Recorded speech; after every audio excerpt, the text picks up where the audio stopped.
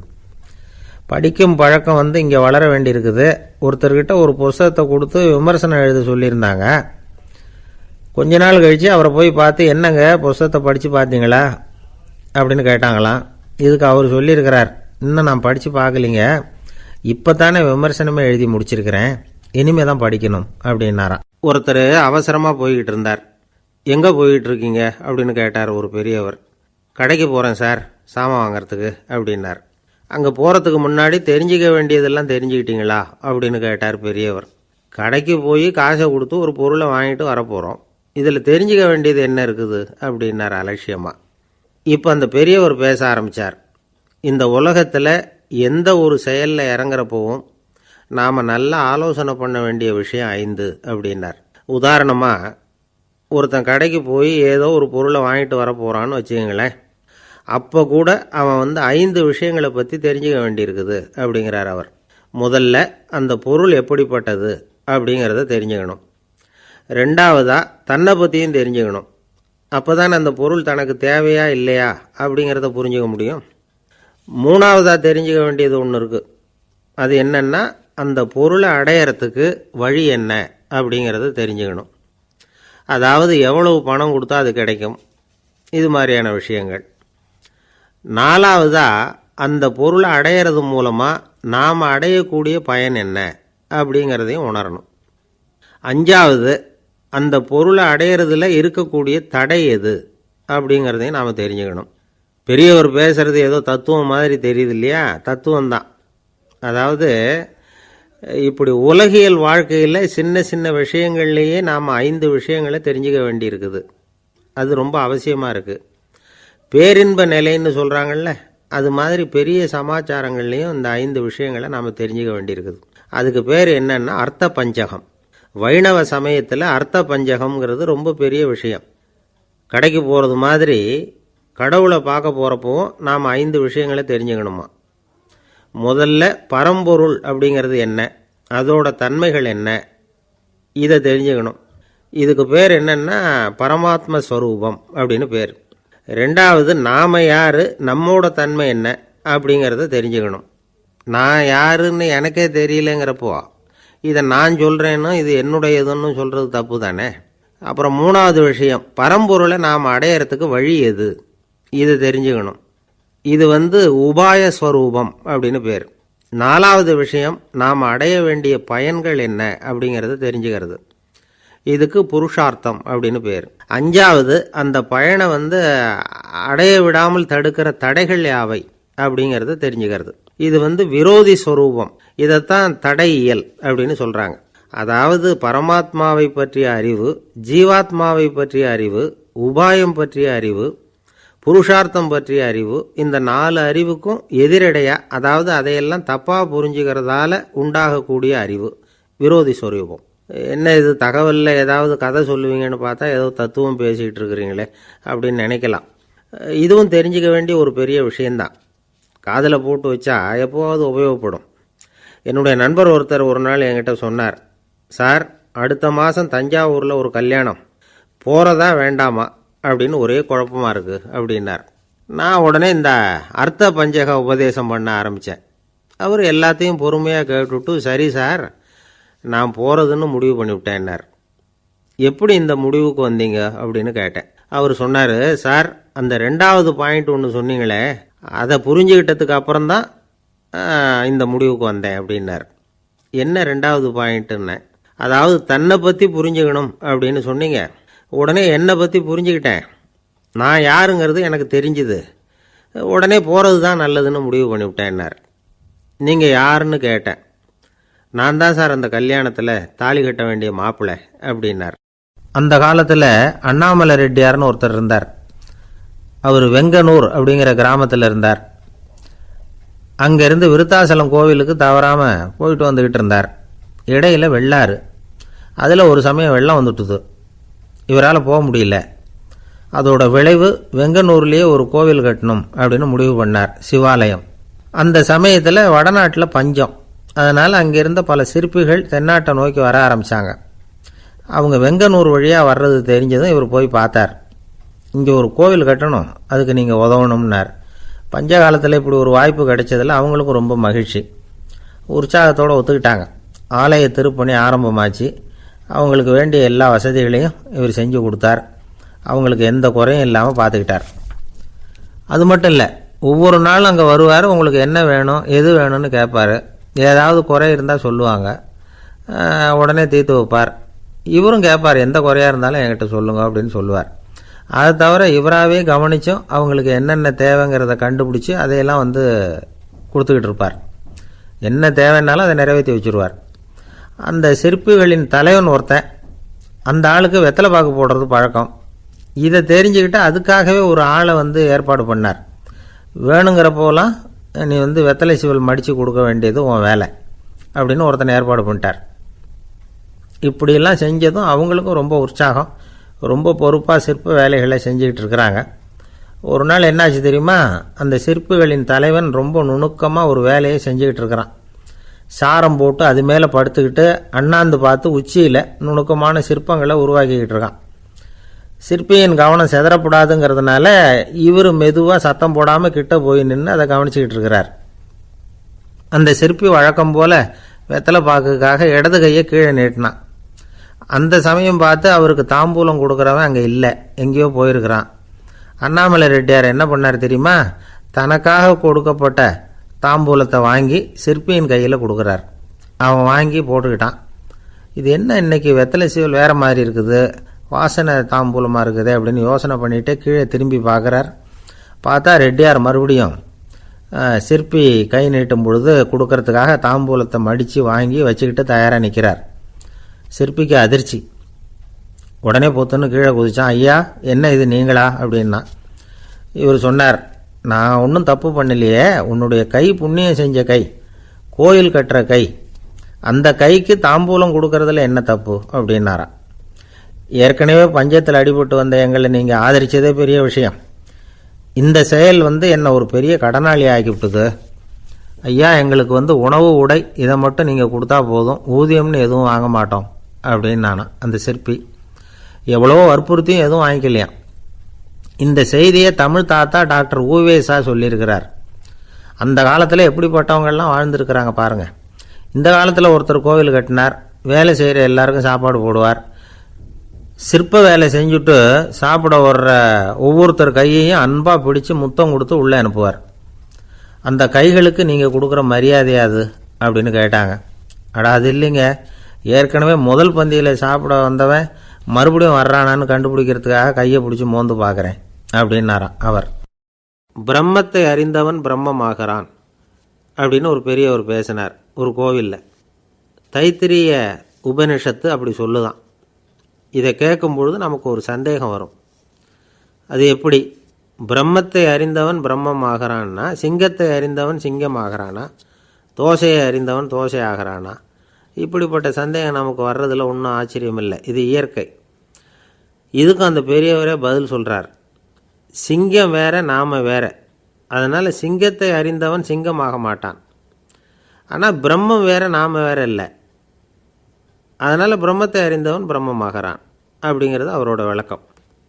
மனிதன் அவன்தான் தான் பிரம்மங்கிறது தெரியாதனால தான் அதை வேறு எங்கேயோ தேடிகிட்டு இருக்கிறான். கடைசியில் அது தான் தாங்கிறது புரிஞ்சுக்கிற பொழுது அவன் பிரம்மம் ஆகிடுறான். இதை விளக்கிறதுக்கு ஒரு உபநிஷத்து கதையே இருக்குது. நமக்கு தெரிஞ்ச கதை தான், ஆனால் அதை வேறு விதமான அர்த்தத்தில் விளையாட்டாக சொல்லிகிட்டு இருக்கிறோம். ஒரு சமயம் ஒரு 10 நண்பர்கள் ஒரு காட்டு வழியாக போய்கிட்டு இருக்கிறாங்க. குறுக்க ஒரு நதி, அதை கடந்து அடுத்த பக்கம் போகணும். எல்லோரும் ஒரு வழியாக கடந்து அடுத்த கரைக்கு போய் சேர்ந்துட்டாங்க. அங்கே போய் சேர்ந்ததுக்கப்புறம் எல்லோரும் பத்திரமா வந்து சேர்ந்துட்டோமா அப்படின்னு தெரிஞ்சுக்கிறதுக்காக எண்ணி பார்க்குறான் அந்த கூட்டத்து தலைவன். அவங்க மொத்தம் 10 பேர். ஆனால் இவன் எண்ணி பார்க்குறப்போ 9 தான் வருது. ஏன்னா அவன் தன்னை விட்டுவிட்டான். எதிரில் நிற்கிறவங்கள மட்டுமே எண்ணுறான். ஐயோ 10வது ஆள் எங்கேங்கிறான், பதறான். சரி நீ இரு, நான் எண்ணி பார்க்குறேன்னு சொல்லிவிட்டு இன்னொருத்தன் வந்து எண்ணுறான். அவனும் தன்னை விட்டுவிட்டு எண்ணுறான். 9 தான் வருது. எல்லோரும் கொய்யோ முறையோன்னு கத்த ஆரம்பிச்சிட்டாங்க. அந்த சமயத்தில் ஒரு பெரியவர் அந்த பக்கமாக வர்றார். என்ன விஷயம்னு விசாரிக்கிறார். 10வது ஆள் 6 அடிச்சுட்டு போட்டுது அப்படின்னு சொல்லி இவங்க அழறாங்க. சரி அழாதீங்க அப்படின்னு சொல்லி அந்த தலைவனை பார்த்து இப்படி வாங்குறார். வர்றான். இப்போ எனக்கு முன்னாடி ஒரு தரம் எண்ணு பார்க்கலாம்ங்கிறார். 1 2 3ன்னு ஆரம்பித்து 9ல் வந்து முடிக்கிறான். உடனே பெரியவர் நீ தான் அந்த 10வது ஆள் அப்படிங்கிறார். இது உண்மை. நாம் தான் அது. நாம் தான் நம்மளை வேறு எங்கேயோ தேடிகிட்டு இருக்கிறோம். நாம் எங்கேயோ தேடிகிட்டு இருக்கிறோமே, அந்த பிரம்மம் நாம் தான். இப்படி ஒரு பெரிய உண்மையை விளக்கிறதுக்காக தான் அப்படி ஒரு கதை சொல்லப்பட்டது. ஆனால் அதை வந்து நாம் வேறு விதமாக வேடிக்கையாக உபயோகப்படுத்திக்கிட்டு இருக்கிறோம். எப்படி தெரியுமா? ஒரு ஆத்தங்கரையில் ஒரு 10 பேர் முழிச்சுக்கிட்டே நின்றுக்கிட்டு இருந்தாங்களாம். அந்த பக்கமாக வந்த ஒருத்தன் ஏன் இப்படி முழிச்சுக்கிட்டு நிற்கிறீங்கன்னு கேட்டிருக்கிறான். எங்களுக்கு நீச்சல் தெரியாது, நாங்கள்லாம் அடுத்த கரைக்கு போய் சேரணும் அப்படின்னு நாங்களாம். சரி நான் கொண்டுட்டு போய் விடுறேன். எல்லாரும் அக்கறைக்கு போய் சேர்ந்த உடனே ஆளுக்கு ₹1 வீதமாக மொத்தம் ₹10 எனக்கு கொடுக்கணும் அப்படின்ட்டுருக்கான் இவன். சரின்னு ஒத்துக்கிட்டாங்க. இவன் ஒவ்வொருத்தராக கையை பிடிச்சி மெதுவாக ஆற்றுல இறக்கி அழைச்சிட்டு போயிட்டான். 9 பேரை கரை சேர்த்துட்டான். 10வது ஆள் பாதி ஆற்றுல போயிட்டு இருக்கிறப்போ திடீர்னு வெள்ளம் வந்துட்டுது. புடி நழுவி போச்சு. கையை விட்டுட்டான். வெள்ளம் அடிச்சிட்டு போட்டுது. அழைச்சிட்டு வந்தவன் நீச்சல் அடித்து தட்டு தடுமாறி கரைக்கு வந்து சேர்ந்துட்டான். கரையில் இருந்தவங்களுக்கு இந்த விஷயம் தெரியாது. இருந்தாலும் இவன் உடம்பு பூரா நனைஞ்சி கொஞ்சம் அதிகமாக மூச்சு வாங்க நின்றுக்கிட்டு இருந்தானா, ஏங்க ஏன் இப்படி மூச்சு வாங்குது, என்ன விஷயம் அப்படின்னு கேட்டாங்களாம். அதுக்கு இவன் கொஞ்சமாக அலட்டிக்காமல் சொன்னானா, வேறு ஒன்றும் இல்லை, நீங்கள் கொடுக்க வேண்டிய ₹10 ₹1 குறைஞ்சி போச்சு அவ்வளவுதான் அப்படின்னானா. ஒரு ஆள் ராமகிருஷ்ணரை தேடி வந்தான். அவன் கையில் 1000 பொற்காசுகள் வச்சுருந்தான். அதை அவர்கிட்ட கொடுத்து இதை ஏற்றுக்கணும் அப்படின்னு ரொம்ப பணிவாக கேட்டுக்கிட்டான். அவர் பார்த்தார், இது எனக்கு தேவையில்லை, ஆனாலும் உன்னுடைய மனசை புண்படுத்துறதுக்கு நான் விரும்பலை, அதனால் நீ கொடுக்குறத வாங்கிக்கிறேன்னார். வாங்கிக்கிட்டார். அப்புறம் கேட்டார், இதை பாரு, இனிமேல் இதெல்லாம் என்னுடைய இது தானே அப்படின்னார். ஆமாம், அதையெல்லாம் நான் உங்களுக்கே கொடுத்துட்டேன்னா அவன். சரி இப்போ நீ எனக்காக ஒரு காரியம் பண்ணணும்னார். என்ன செய்யணும்னு சொல்லுங்கன்னா, இந்த நாணயங்களையெல்லாம் எடுத்துக்கிட்டு போய் கங்கை நதியில் எரிஞ்சுட்டு வா அப்படின்னார். இவனுக்கு அதிர்ச்சியாக போச்சு. என்ன பண்ணுறது, இனிமேல் அது முடியாதுன்னு சொல்ல முடியாது. ஏன்னா அந்த நாணயங்களையெல்லாம் அவருக்கே கொடுத்துட்டான். இனிமேல் அதெல்லாம் இவனுடையது இல்லை. பேசாமல் அவ்வளோவே அள்ளிக்கிட்டு ஆத்தங்கரைக்கு போனான். போனவன் ரொம்ப நேரம் திரும்பியே வரல. ராமகிருஷ்ணருக்கு சந்தேகம், என்ன ஆச்சு அந்த மனுஷனுக்கு, காசுகளோடு அந்த கங்கையில் குதிச்சுட்டானா, போகும்பொழுதே ஒரு மாதிரியாக தான் போனான், போய் என்னன்னு பார்த்துட்டு வாங்க அப்படின்னார். அங்கே இருந்த ஒருத்தர் ஓடி போய் பார்த்தார். அவர் போய் பார்க்கும்பொழுது அவன் அங்கேயே இருந்தான். அதுக்கப்புறம் அவர் திரும்பி வந்தார். வந்து விவரத்தை சொன்னார். அதாவது அவன் கங்கை கரையில் உட்காந்துக்கிட்டு ஒவ்வொரு நாணயமாக 1 2ன்னு எண்ணி எண்ணி வீசிக்கிட்டு இருக்கிறான். அவனை சுற்றி ஒரு கும்பல் நின்றுக்கிட்டு அவனை தடுத்துக்கிட்டு இருக்குது அப்படின்னு விவரத்தை சொன்னார் போயிட்டு வந்தவர். இதை கேட்டதும் ராமகிருஷ்ணரே புறப்பட்டு அங்கே போனாராம். என்ன இப்படி பண்ணிகிட்ருக்கிற, நான் உன்னை அந்த நாணயங்களை கங்கையில் வீசி எறிய சொன்னேன், நீ ஏன் அதை எண்ணிக்கிட்டு இருக்கிற அப்படின்னார். பழக்கம்தான் காரணம், நான் ஒவ்வொரு நாளும் ஒவ்வொன்றா சேமித்து வச்சேன், இன்றைக்கி என்கிட்ட நிறைய இருக்குது, உங்களுக்கு ஒரு 1000 நாணயங்களை கொடுக்கணுங்கிறது என்னோடய ஆசை அப்படின்னா. இப்போ ராமகிருஷ்ணர் சொன்னார், ஒரே நேரத்தில் எல்லாத்தையும் சம்பாதிச்சிருந்தா நீ எண்ணுறது பொருத்தமாக இருக்கும், எல்லாத்தையும் இழக்கும்போது ஒவ்வொன்றா எண்ணிக்கிட்டு இழக்கிறதுங்கிறது சரியான செயல் இல்லை, அதனால் ஒரே தடவையாக எல்லாத்தையும் தூக்கி எறிஞ்சிடும் அப்படின்னார். இது இழப்பது அப்படிங்கிற ஒரு உயர்ந்த நிலை. இதை நாம் யதார்த்த வாழ்க்கையில் சம்மந்தப்படுத்தி பார்த்து குழப்பிக்கிட்டு இருக்கக்கூடாது. இழக்கிறேன்னு சொல்லிக்கிட்டு இருக்கிற காசையெல்லாம் ஆற்றுலையும் குளத்துலையும் கொண்டு போய் எரிஞ்சிட்டு வாங்க அப்படின்னு உபதேசம் பண்ணுறதாக யாரும் நினச்சிடக்கூடாது. இதில் நாம் புரிஞ்சிக்க வேண்டியது என்னென்னா, எதையாவது ஒன்றை இன்னொருத்தருக்கு கொடுக்கணும் அப்படின்னு விருப்பப்பட்டால் அதை மனப்பூர்வமாக கொடுத்துட்டு அதையே நினச்சிக்கிட்டு இருக்கக்கூடாது. நம்மால் ஒருத்தர் ஒரு 100 ரூபா நோட்டை தன்னுடைய நண்பர் ஒருத்தர்கிட்ட கொடுத்து, இது உனக்கு தான் வச்சுக்கோ அப்படின்னார். அவர் பார்த்தார், இது இனிமேல் எனக்கு தானே சொந்தம் அப்படின்னார். ஆமான்னார் அவர். அப்படின்னா எனக்காக நீ ஒரு உதவி செய்யணும்னார். சொல்லுங்கள் செய்கிறேன்னார் அவர். இந்த 100 ரூபா நோட்டை தீ வச்சு கொளுத்தி விடுன்னார். இவர் அதிர்ச்சியாகி அவரை பார்த்தார். இப்போ அவர் சொன்னார், நீ எனக்கு அன்பாக கொடுத்தது இது, இந்த நோட்டு கள்ள நோட்டுங்கிறது எனக்கு முன்னாடியே தெரியும், சீக்கிரம் கொளுத்தி விடு, அதுதான் நம்ம 2 பேருக்குமே நல்லது அப்படின்னாராம் அவர். ஏங்க எங்கே போயிட்டு வரீங்க அப்படின்னு கேட்டேன். எனக்கு வேண்டப்பட்ட ஒருத்தரை பார்த்து. ஆஸ்பத்திரிக்குன்னார். எந்த ஆஸ்பத்திரிக்குன்னே? மாட்டு ஆஸ்பத்திரிக்குன்னார். என்ன விஷயம்னே? மாமனாருக்கு உடம்பு சரியில்லை, அதுதான் மாட்டு ஆஸ்பத்திரிக்கு போயிட்டு வரேன்னார். அட பாவி, அதுக்கு அந்த ஆஸ்பத்திரிக்கா போவாங்க அப்படின்னு ஆச்சரியமா. அட அது இல்லைப்பா, முதல்ல எங்கள் குடும்ப டாக்டர் தான் தேடிக்கிட்டு போனேன். அவர் அந்த நேரத்தில் அவர் வளர்க்குற நாய்க்குட்டிக்கு உடம்பு சரியில்லைன்னு சொல்லி அதை தூக்கிக்கிட்டு மாட்டு ஆஸ்பத்திரிக்கு போயிட்டாராம் சொன்னாங்க. அதனால் அங்கே போய் அவரை சந்தித்து விஷயத்தை சொல்லிவிட்டு வர்றேன்னார். அப்புறம் தான் எனக்கு கொஞ்சம் நிம்மதியாக இருந்தது. பொதுவாக நமக்கு தெரிஞ்ச வரையில் டாக்டர்கள் 2 வகை. நமக்கு வைத்தியம் பண்ணுற டாக்டர்கள் ஒரு வகை, நம்மக்கிட்ட இருக்கிற ஆடு மாடு கோழிக்கு வைத்தியம் பண்ணுற டாக்டர்கள் ஒரு வகை. இப்போ தான் எனக்கு தெரியும் இன்னொரு வகையான டாக்டர்களும் உண்டுங்கிறது. அது யாருன்னா பூச்சிகளுக்கு வைத்தியம் பண்ணுற டாக்டர்கள், அதாவது பூச்சி டாக்டர்கள். வெளிநாடுகளில் அப்படிலாம் கூட சில பேர் இருக்கிறாங்க. பிரிட்டனில் யார்க்ஷயர் வட்டாரத்தில் ராதர்ஹாம் அப்படின்னு ஒரு ஊர். அங்கே ஒரு விலங்கியல் மருத்துவர், பேர் டாக்டர் லான்ஸ் ஜெப்சன். அவர் ஆஸ்பத்திரி வாசலில் பார்த்தீங்கன்னா தினமும் நிறைய பேர் நின்றுக்கிட்டு இருப்பாங்க. கையில் கண்ணாடி குடுவை, தகர டப்பா இப்படி ஏதாவது இருக்கும். அதுக்குள்ளே ஏதாவது பூச்சிகள் இருக்கும். அதுக்கு வைத்தியம் பண்ணுறதுக்காக வந்தவங்க தான் அவங்கெல்லாம். சிலந்தி பூச்சி, பல்லி, தேளு, பாம்பு இப்படி ஏதாவது இருக்கும். பொழுதுபோக்காக சில பேர் நாய், பூனை, கிளி, மைனா, புறா இப்படி ஏதாவது வளர்க்குறாங்கல்ல, அது மாதிரி இப்போல்லாம் தேளு, பல்லி, பாம்பு, பூச்சி இதையெல்லாம் வளர்க்க ஆரம்பிச்சிட்டாங்களாம். இது ஒரு புது ஃபேஷன். இப்போ கூண்டுக்குள்ளே டப்பாக்குள்ளே போட்டு வளர்க்குறது, அதுக்கு ஏதாவது நோய் வந்துட்டுதுன்னா வைத்தியம் பண்ணுறதுக்கு டாக்டர்கிட்ட வந்துட வேண்டியது, இப்படி இந்த பழக்கம்லாம் நிறையா வந்துட்டுது. ரத்தம் உறிஞ்சிற அட்டைகள் கூட இவங்ககிட்ட வைத்தியத்துக்கு வருதான். சிலந்திகளில் செங்கால் சிலந்தின்னு ஒரு வகை. மத்திய அமெரிக்க காடுகளில் இது அதிகம். சிலந்திகள்லேயே ரொம்ப விலை உசந்தது இந்த ரகம்தான். கால்களில் சிவப்பு கோடுகள் இருக்கும். இந்த இனம் இப்போ குறைஞ்சிக்கிட்டே வர்றதுனால சர்வதேச விதிகளின்படி இவற்றின் ஏற்றுமதி இறக்குமதிக்கு தடை விதிக்கப்பட்டிருக்குது. அதனால் இதை வளர்க்குறவங்க வீட்டுக்குள்ளேயே இனவிருத்தி மூலமாக பெருக்கி விற்பனை பண்ணிட்டு வராங்களாம். அந்த வகை சிலந்திகள் தான் இப்போ வைத்தியத்துக்கு அதிகமாக வருதான். சரி, இதுக்கெல்லாம் எப்படி வைத்தியம் பண்ணுறாங்க? முதல்ல அதை குளிர்பதன பெட்டியின் வழுவழுப்பான சுவரில் விட்ட உடனே அதெல்லாம் மெதுவாக இறங்கி வரும். அப்போ அதன் நோயை கண்டுபிடிக்கிறது சுலபம். அப்புறம் அதுக்கு கிருமிகளை கொல்லக்கூடிய மருந்துகளையோ வலி நிவாரண மருந்துகளையோ கொடுப்பாங்க. கால் உடைஞ்ச சிலந்திகளுக்கு பசையை கொண்டு ஆப்ரேஷன் பண்ணுவாங்க. சில சிலந்திகளுக்கு உடைஞ்ச காலை எடுத்துட்டா புதிய கால் வளர்ந்துடும். சிலந்திகளை மனிதர்கள் கையில் எடுக்கிறப்போ அது பயந்து போய் கீழே குதிக்குது, அதனால் கால் உடஞ்சி விடுது, இல்லைன்னா வயிறு சேதமடையுது. அந்த நிலைமையில் வர்ற சிலந்திகளுக்கு மயக்க மருந்து கொடுத்து ஆப்ரேஷன்லாம் கூட பண்ணுறாங்களாம். பார்த்தீங்களா பூச்சிகளுக்கு வந்த வாழ்வே. நம்ம ஊர்லேயும் வீடுகளில் பூச்சிகள் வளர்க்குறது உண்டு. ஒருத்தர் வந்தார், எனக்கு 3000 கரப்பாம்பூச்சி அவசரமாக தேவைப்படுது, எங்கே கிடைக்கும்னு கேட்டார். கரப்பாம்பூச்சியா? அது என்னத்துக்குன்னு கேட்டோம். அது வேறு ஒன்றும் இல்லை, நான் குடியிருக்கிற வாடகை வீட்டை காலி பண்ண போகிறேன். வீட்டு சொந்தக்காரர் என்ன சொல்கிறாருன்னா, இந்த வீட்டுக்கு நான் குடி வந்தப்போ எப்படி இருந்ததோ அதே நிலைமையில் விட்டுட்டு போகணும்னு வீட்டுக்காரர் சொல்லியிருக்கிறார், அதனால தான் கேட்டேன் அப்படின்னார். ஒரு தந்தை தன்னோட பிள்ளைய ரொம்ப தைரியசாலியாக வளர்க்கணும்னு ஆசைப்பட்டார். அதுக்காக அவனை கூப்பிட்டு உட்கார வச்சு இப்படி உபதேசம் பண்ணார். இதை பாருப்பா, நான் உன்னாட்டம் இருக்கிறப்போலாம் எதுக்கும் பயப்பட மாட்டேன், ரொம்ப துணிச்சலாக இருப்பேன். ஒரு நாள் ஒரு அப்பாவி எலிய ஒரு பூனை துரத்திட்டு ஓடிச்சு. நான் உடனே என்ன செஞ்சேன் தெரியுமா? அந்த பூனையை பிடிச்சேன், அது வாலில் ஒரு பட்டாசு சரத்தை கட்டினேன், கொளுத்தி விட்டேன், படபடன்னு வெடிக்க ஆரம்பிச்சுட்டுது. அது துள்ளிக்கிட்டு அங்கேயும் இங்கேயும் ஓடி இருக்கு பாரு ஓட்டம், ரொம்ப தமாஷு அப்படின்னார் அப்பா.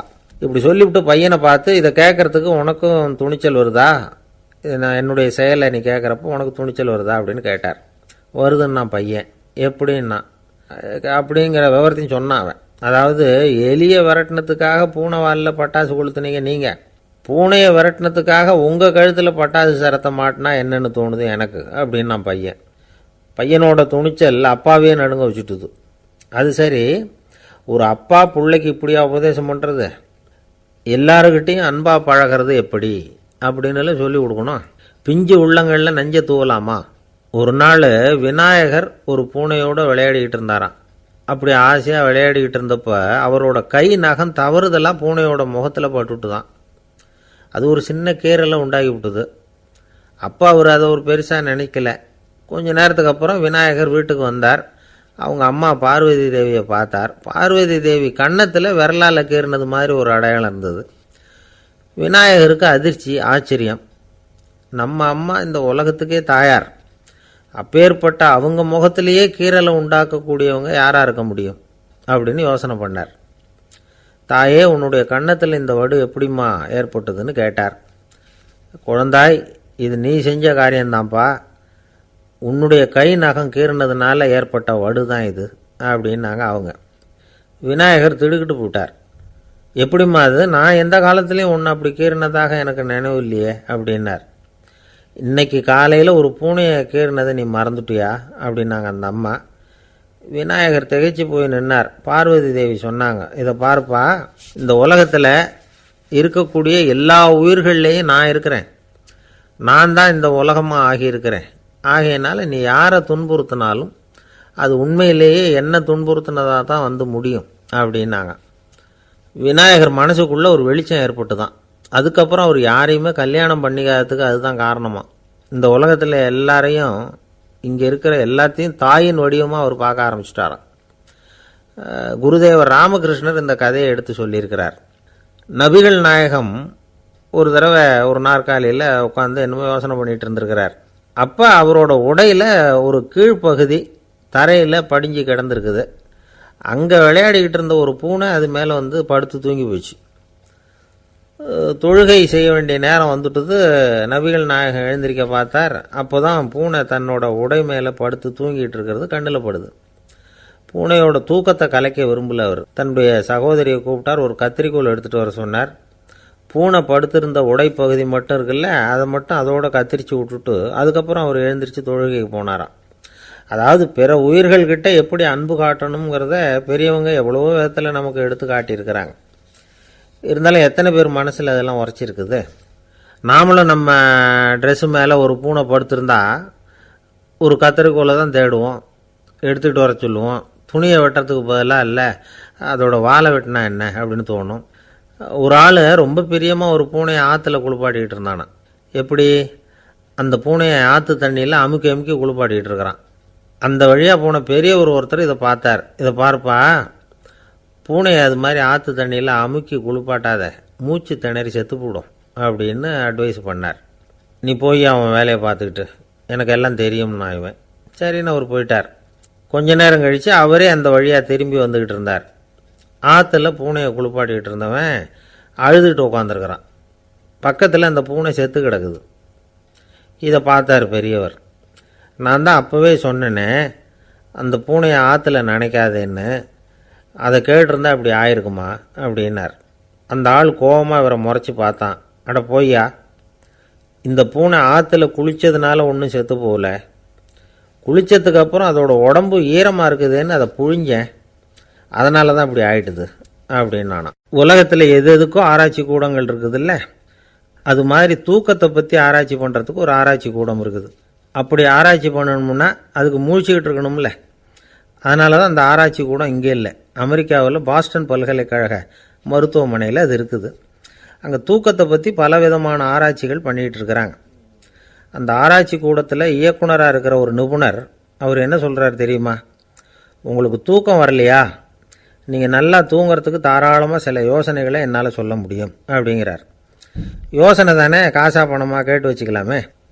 உணவு, மனநிலை, தூங்கும் இடத்தோட சூழ்நிலை படுக்கைக்கு செல்கிறப்போ உள்ள பழக்க வழக்கங்கள், இது காரணமாக ஒருத்தருக்கு தூக்கம் வராமல் போகலாம்.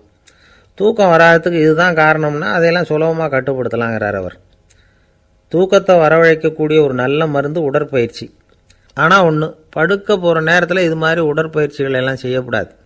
கொஞ்சம் முன்னாடி பகல்லையே இந்த பயிற்சிகளை செய்கிறது நல்லது. தூக்கம் வராமல் அவதிப்படுறவங்க பிற்பகல் நேரங்களில் காஃபி, டீ இது மாதிரி பானங்களை சாப்பிடக்கூடாது. மது அருந்துறது கூட தூக்கத்தை பாதிக்கும். வெது வெதுப்பான நீரில் குளிக்கிறது, தியானத்தில் ஈடுபடுறது, ஓய்வாக இருக்கிறது, படுக்கிறது, அதாவது படுக்கிறதுக்கு முன்னாடி ஒரு குவளை பால் சாப்பிட்றது, இதெல்லாம் தூக்கத்தை வரவழைக்கிறது ரொம்ப உதவியாக இருக்கும். இன்னொரு விஷயம் என்னென்னா, தூங்கி ஆகணுமேங்கிற கவலை வேண்டியதில்லை. அப்படி நினச்சி கவலைப்படுறதை விட்டுடணும். தூக்கம் வரலையா, உடனே படுக்கையை விட்டு எழுந்திரிக்க வேண்டியது. வெளியில் வாங்க, வேறு ஏதாவது வேலையில் ஈடுபடுங்க, கொஞ்சம் நேரம் உலாவுங்க, அல்லது ஏதாவது ஒரு புஸ்தகத்தை எடுத்து படிங்க. களைப்பு ஏற்பட்டால் மறுபடியும் படுக்கைக்கு போங்க. தூக்கம் தானே வந்துடும். ஒரு விஷயத்தை மட்டும் நல்லா ஞாபகத்தில் வச்சுக்கணும். படுக்கைக்கு போகிறப்போ உங்கள் மற்ற எல்லா பிரச்சனைகளையும் மறந்துடணும். அது எப்படி சார் முடியும்? அந்த நேரம் தானே எல்லா பிரச்சனையும் வரிசையாக ஞாபகத்துக்கு வருது அப்படின்னு நாம் நினைக்கலாம். ஆனால் பழக்கத்தில் அதை நாம் மாற்றிக்க முடியும். கொஞ்சம் முயற்சி பண்ணணும், அவ்வளோதான். இது எல்லாமே ஆராய்ச்சி பண்ணி பார்த்துட்டு அந்த நிபுணர் சொல்கிற கருத்து தான். இன்னொரு விஷயமும் அவர் சொல்கிறார். அது என்னென்னா, உடல் கோளாறு காரணமாக தூக்கம் வராமல் அவதிப்படுறவங்களுக்கெல்லாம் இந்த யோசனைகள் சரியாக வராது அப்படிங்கிறார். அதுக்கெல்லாம் மருத்துவ சிகிச்சை கொடுத்து தான் சரி பண்ணணும். சில பேருக்கு நடு ராத்திரியில் மூச்சு திணறல் ஏற்பட்டு தூக்கம் வராமல் போயிடும். ஊரெல்லாம் தூங்குறப்ப தான் மட்டும் தூங்காமல் மூழ்கிட்டு இருக்கிறது, ஊரெல்லாம் மூழ்கிட்டு இருக்கிறப்போ தான் மட்டும் தூங்குறது, இது மாதிரி கோளாறுகளால் சில பேர் பாதிக்கப்படலாம். காலு தசை முறுக்கிக்கிறதுனால சில பேருக்கு அடிக்கடி விழிப்பு வரலாம். மன அழற்சி காரணமாக சில பேருக்கு தூக்கம் வராது. இது மாதிரி கோளாறுகளுக்கெல்லாம் அதுக்கு தகுந்த மாதிரி சிகிச்சை கொடுத்து தான் சரி பண்ண வேண்டியிருக்கும். எந்த கோளாறும் இல்லாமல் தூக்கம் வரலைன்னா ஆரம்பத்தில் சொன்ன முறைகளை கடைப்பிடிச்சு பார்க்கலாம். தூக்கம் வந்ததுன்னா யோசனை சொன்ன அந்த நிபுணருக்கு நன்றி சொல்லலாம். ஒருத்தர், ஏன் சார் பஸ்ஸில் தூங்குறது கெட்ட பழக்கமானு கேட்டார். இல்லையே, நான் கூட பஸ்ஸில் போகிறப்ப தூங்கிட்டு தானே போவேன் அப்படின்னார் இன்னொருத்தர். அப்புறம் ஏன் என்ன டிரைவர் வேலை வேணாம்னு வீட்டுக்கு அனுப்பி வச்சுட்டாங்க அப்படின்னாராம்.